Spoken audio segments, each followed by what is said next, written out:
Mainit-init na chismis. Doon ay pangalinan sa isang tapat at walang preno na panayam sa isang mosang, umamin ang personalidad na kapag siya ay nagmamahal, todo ang kanyang pagiging silosa at aminadong nagiging teritorial.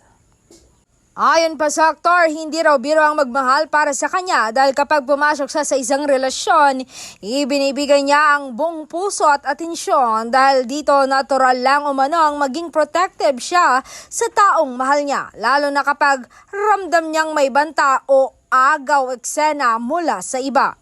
Ibinahagi rin niya na ang pagiging siloso ay hindi palaging negatibo, basta't may tamang limitasyon at respeto sa isa't isa para kay Donnie, mahalaga rin daw ang tiwala at malinaw na komunikasyon sa relasyon upang hindi mauwi sa away o hindi pagkakaunawaan. Marami ang nakarelate sa kanyang pahayag, lalo na ang mga netizen sa nagsabing normal lamang ang makaramdam ng selos kapag tunay ang pagmamahal. Sa huli, paalala niya na ang tunay na relasyon ay dapat may balanse ng pagmamahal, tiwala at pag-unawa.